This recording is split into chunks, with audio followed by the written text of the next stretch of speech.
Hello and welcome to Crosstalk on Enterprise TV, where critical issues meet a thoughtful discourse. Kingsley Bass is my name. Today we're tackling one of the most pressing and divisive topics in Nigeria's economic landscape.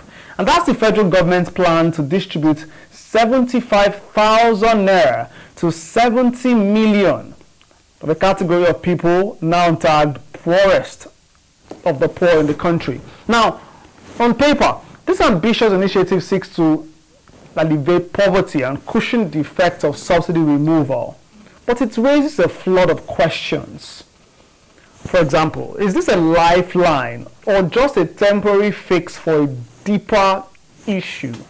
Can a cash transfer program of this scale truly make a difference, or does it risk being a short-term political strategy with long-term consequences? Critics say that such handouts are unsustainable and prone to corruption, while supporters say they're a necessary step to address the urgent needs of millions of Nigerians. Now, how will this plan be implemented? Who decides who qualifies, and what mechanisms are in place to ensure accountability? Does it empower the people, or does it simply keep them dependent? Lots of questions, indeed a flood of questions, but would attempt those today. You know what Crosstalk is about. Let Crosstalk begin. Again, Kingsley Bass is my name. I'm joined virtually today by political commentator Nelson Ekujimi. It's good to have you. Thank you so much for joining Crosstalk today. Thank you for having me. Appreciate that. Good afternoon. Happy New Year. Yeah, same to you, and thank you. I'm joined too by broadcast. Thank you for having me. Happy New Year. Yes. Good afternoon. Yes, good afternoon. Thank you so much.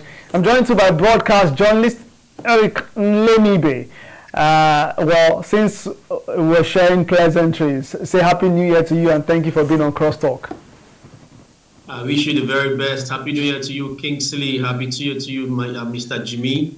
Happy New Year to you, our viewers. It's good to be on the show today.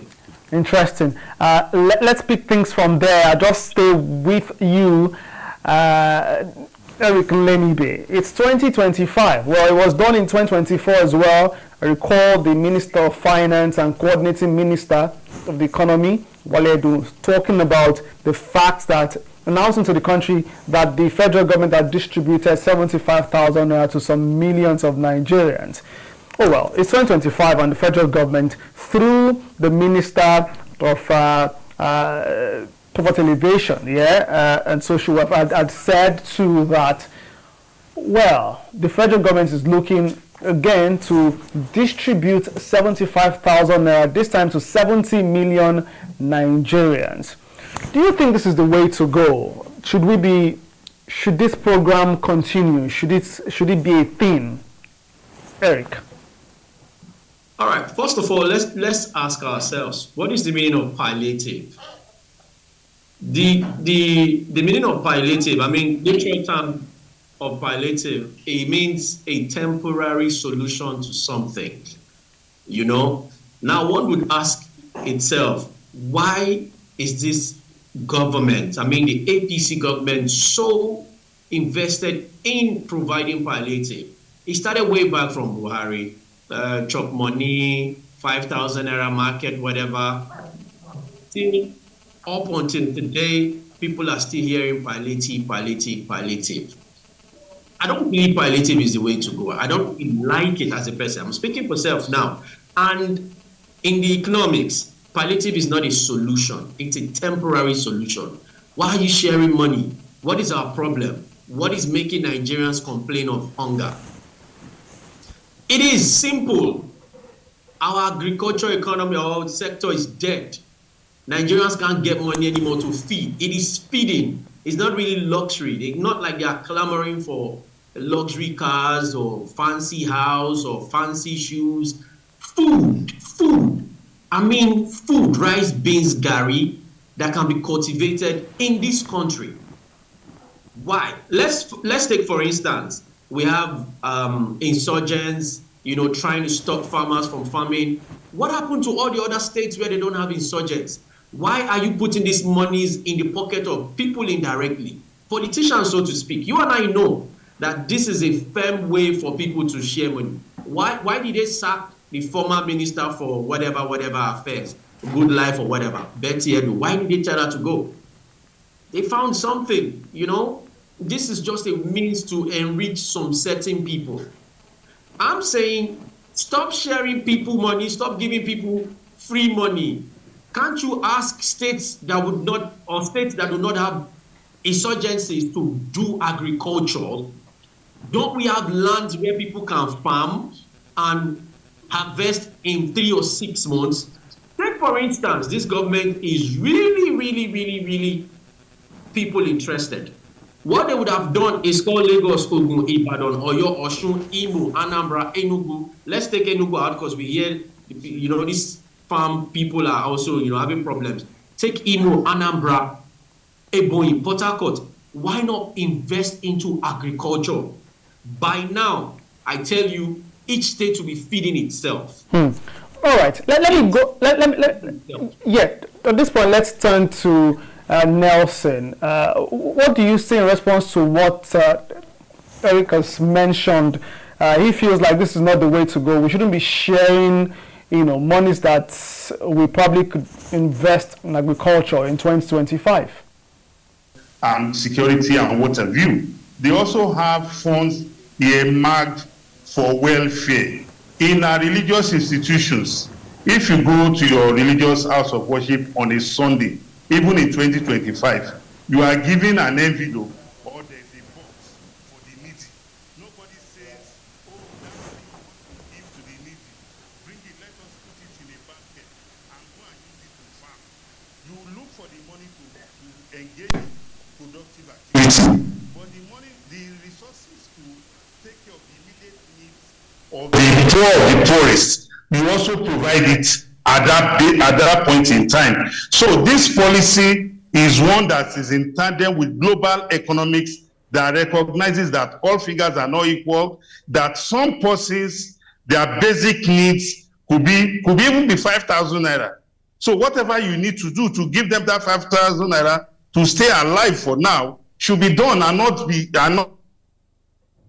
you say, oh, 5,000 naira doing the life of woman. 5,000 naira might be material to you. What could matter to you could be 1 million naira or 10 million. But to some persons, it could be just 500 naira. It needs at that point in time. So this policy by the federal government is one that is welcome, is one that is in tandem with our values and traditions and custom, that at every point in time, we must always consider the need. Whether you want to build a house does not stop you from giving alms, even though you have earmarked the money to build the house. You won't say because you want to build the house, then the poor, they don't have any consideration in your line of thought or in your consideration as a human being. So this policy, as far as I'm concerned, is a good policy, is one that we must always consider when we are doing things that look at every point in time, no matter what we are doing, no matter how investment we are embarking on, we must always earmark, what the Muslim faithfuls called, is it takwat or zakat? They call it zakat. It's a religious, doctrine. All right. So even in the churches, we also do the same. Yeah. So for me, I think it's a good policy. Some form of benevolence, yeah? And so... Absolutely. Yes. Absolutely. Yeah. Well, Eric, I suppose you are a Christian faithful. You do benevolence too. You give to the poor. The federal government is doing the same. And that is part of the welfare program for the Nigerians. What do you say in response to Nelson? Yeah. I like when Nigerians told this path when it comes to this type of discussion. But I'd like to draw our attention to something. Our problem is unique, peculiar to only us. We copy developed countries without actually following the proper step. Our problem in this country is very, very enormous, huge. First off, let's start. Who are the poor? How do you identify the poor? A country where you don't have one register that tells you or gives an accurate data of everybody in the country. How do you identify the poor? Oh, by checking account numbers. We talk about this funds or these whatever poverty alleviation trust funds that was set up and all that in 2019 and all that by the past administration, these registers were actually probed, because we do not have accurate registers of who are the poor. How do you know who these poor people are? Yes, I agree. 5,000 might be everything to some persons. But how do you identify these people? Who are these people? Who are we giving this 75,000 naira to? And by the way, what makes you think somebody who works in a bank do not need 75,000 naira in this administration? They don't fall within the bracket of the poorest of the poor. That's what I'm saying. Who are the poorest of the poor? How do you know this poorest of the poor? Is it a register that you and I know that have been faulted more than 1 million times? Even this administration actually faulted President Muhammadu Buhari's register for poorest of the poor. Who are the poor? That's the question. You and I know that our problem in this country is peculiar. For every means to help the poor is an association or an avenue for the politicians to actually make money. You and I know these things. I'm not discrediting the fact that it's a good thought. Yes, developed countries actually help and, help their citizens, help them subsidize, give them loan, give them arms, give them, make things cheap for their citizens. I'm not disputing that. But I'm saying the level of corruption in our system is the reason why we're doubting this benevolence that you called. The level of wrong in our system is the reason why we are doubting it. Common party rice, before it gets to the party member, they could not decimate them to one cup. Now tell me what a 1 cup of Derica would do to a party member. Well, you read this is practical. Yeah. I don't want to start talking by the books. This is practical. You've read something there, Eric, and let me go to Nelson on this one. He's raised the very vital point of corruption. I mean, as a matter of fact, we're yet to get a report from the then suspended, apparently now sacked former Minister of Humanitarian Affairs and Poverty Alleviation, Betta Edu. Well, why was she suspended? Corruption allegation, alleged misappropriation of funds, but yet no report has shown that. We've seen in the past, we know what's happening with the former minister, the one who served under former President Muhammadu Buhari, that's Umar Farouk. Well, a lot is going on in that regard. Is corruption a factor here? Is corruption a reason why we probably shouldn't continue this program? Nelson. Well, Eric, Kingsley. Yes. Point of correction to the other man who spoke. This administration never faulted President Muhammadu Buhari's register. I hope you remember that in the twilight of the President Muhammadu Buhari's administration, when we were sourcing about, $800 million or so loan from the World Bank, and that money was to be used to finance the social intervention, program. The federal government under President Bola Ahmed Tinubu wanted to continue with the register inherited from President Muhammadu Buhari, of which that register was drawn up with the World Bank and other development partners. So when somebody comes on air and says there's no register, you need to go and interrogate. As I speak to you, I personally visited the Lagos State Secretariat in Alausa, and they have an office. They have personnel working there. Go to any state in the federation.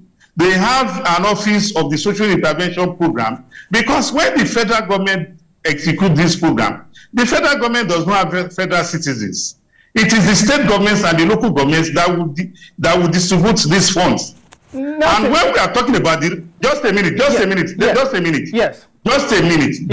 Kingsley. Yeah. That register, the state government said they didn't have an input in that register. And why were the state governments, why did they come up with that? Because they were going to politicize it. But under President Muhammadu Buhari, it was purely based on the parameters of those who qualify to be in that category. I live somewhere in Agege. I live in Agege in Lagos.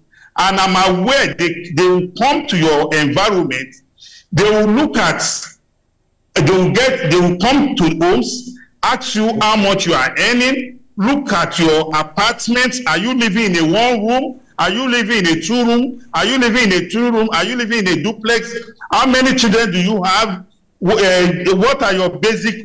How much do you spend in a day? Those are parameters that are internationally set, of which Nigeria is a part of that parameter.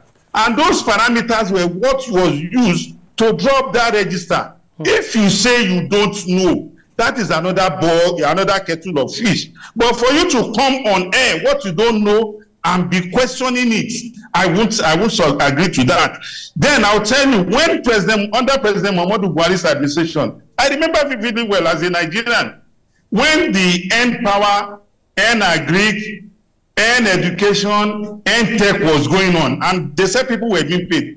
Speaking to you, Leslie Kubimi, I belong to a cooperative that we were trained in farming techniques.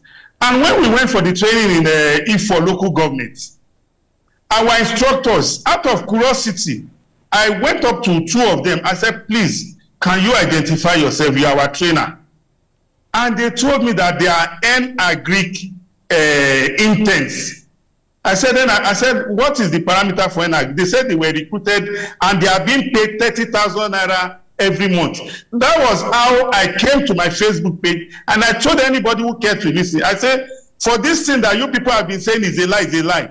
I'm a living witness. I saw 2 Nigerians in a local government, and if I can see only 2, only God knows what other people have seen. So for me, the corruption is an issue, yes. There's no doubt about it. But for you to now say because of corruption, then if you now say because of corruption, you are quarreling with this program, then maybe because of corruption, we should all not eat again now. Abi? All right. Because as long as there's human being on earth, there will be corruption.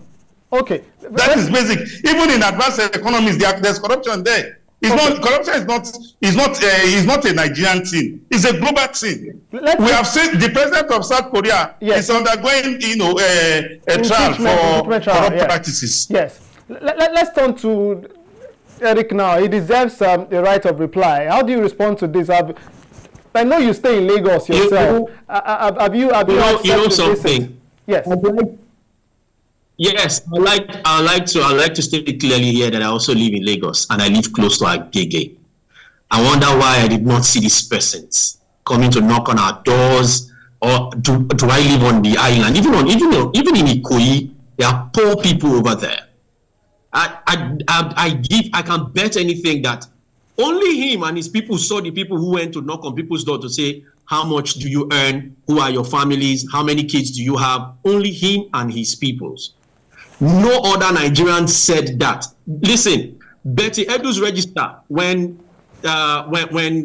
President Bola Ahmed Tinubu got into presidency, they scrutinized President Muhammadu Buhari's register for the poor.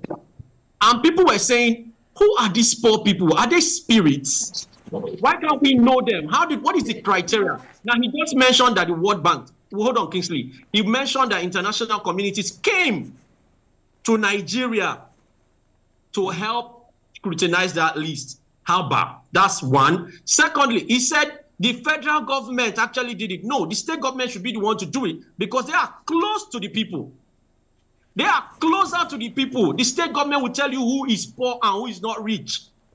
Now, my question to that list and these names that are going to give this 75,000 is, how did you come about it? Going to knock on people's door that lives in Face Me and Face You, that's how you get the list of the poorest of the poor? Really? I rest my case. All right. Well, there's a lot more to talk about as regards this. We're pressed for time. I will just take final thought as we begin to wrap. So, gentlemen, let's have this way. So, yeah, you've raised several points. Nelson has said this should continue. It is globally accepted. This is, a global phenomenon. Countries, even developed economies, support their citizens by way of social intervention programs. Eric says, oh, well, it's 2025. Let's divert this money to, other infrastructure. 75,000 naira to 70 million Nigerians. That's the plan, according to the Minister of Humanitarian Affairs and Poverty Reduction in Nigeria. That's the plan of the federal government of Nigeria. Let me take final thought. Gentlemen, let's say we have the minute 30 seconds, to just wrap this conversation. I mean 30 seconds to give your final take on this. Again, it's 2025. Lots of Nigerians still complaining about the cost of petrol, the cost of food in the market, rice, expensive, the basic things they need to be buying, to survive daily, still expensive. Nelson, if you say that we should continue this program because it's, a temporary relief for Nigerians, it's 75,000 naira something, for Nigerians. Is 75,000 naira enough? And you might want to state your final thought. It's not 75 naira at a stretch. It's 25,000 naira for 3 months. Yeah, which makes it 75. Yes. You should clarify that, please. Okay. The media is for information and education. When you say something, it's like they are going to give 75,000 naira at a single tranche. No. Your friend there said, I said the international bodies came. I never mentioned anybody come. I said this is a register that was approved, that was monitored by the World Bank. Yeah. That's what I said. So if it's misinforming us, I'm correcting that misinformation. I never said anybody came. And just a minute, I have the floor. Relax. We are not quarreling. Let us talk about the truth. There's no need to divert attention. Eric, you would have your moment, please. You would have your moment. Secondly, palliative is not Eric, I'm sorry. Eric, I'm sorry. You have your moment. Let Nelson finish, please, quickly. Nelson, please, you have the floor.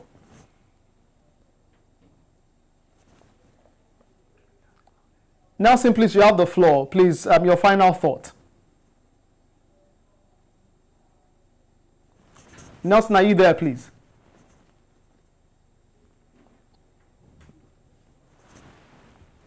So yes, I can hear you. The network froze. Okay. So my thoughts is that this is the way to go as Nigerians, as individuals, as civil society actors, as government institutions, most especially the legislature, which have oversight functions on some of these agencies of government. We should do our job thoroughly. We should put our eyes on the ground to ensure that those whom that money is earmarked for gets it. In that way, we'll be contributing to minimizing corruption. But for us to expect the program that is being initiated and implemented by human beings to be, fault-free totally, then I think we are not being honest with ourselves. The human factor might come in. But when the implementers know that everybody's eye is on the ball, they will be very careful. I admonish us to hold everybody involved in implementing that scheme accountable so as to make the process transparent and accountable to Nigerians. On that, I stand. Eric, your final thoughts, please. All right. I still believe those monies can be used for something very, very lucrative or something that is going to favor the ordinary Nigerians. All right. I still maintain my stand. Corruption is the reason why I am faulting that scheme. Corruption, nothing else. It's not like it's a bad idea, not like it's a bad thing. I actually applaud the thought, but the truth is, like he rightly said, put your eyes on these people.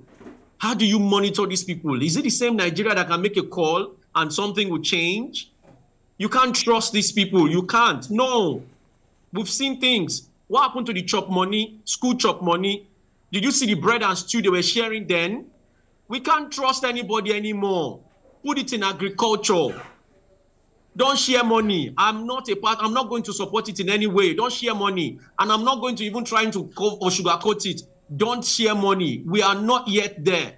Nigerians, we are not yet there. When we get to that level where we say we're marking 20,000 to build a building and 20,000 is spent judiciously to build that building, then we can start making moves on palliatives, sharing money, help people. For now, corruption will never make that stuff thrive. You will see the backlash in the end. Thank you.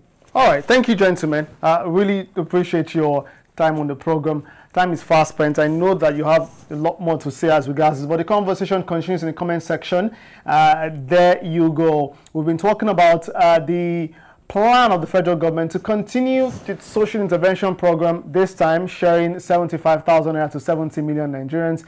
And it's important to state that this won't come once, as we have noted, so that you won't feel like, it's coming at once. But the most important thought here is that the federal government of Nigeria, under the administration of President Bola Tinubu, plans to share 75,000 naira to 70 million Nigerians. You can do the math, and let's get talking in the comment section as to what you think and where you stand on this. Should we continue to do this? Should this stop? Let's get talking again.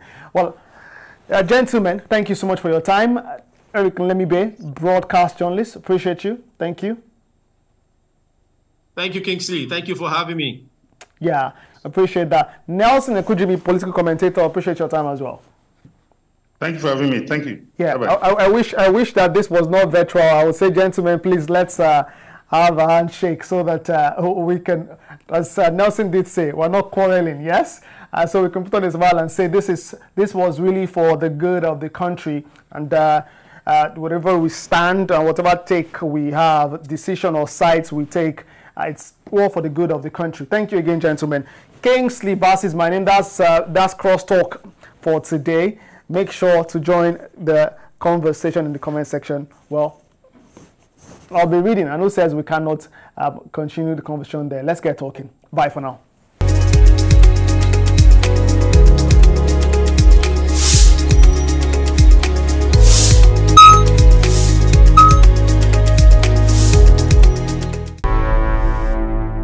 Enterprise TV, a tradition of truth.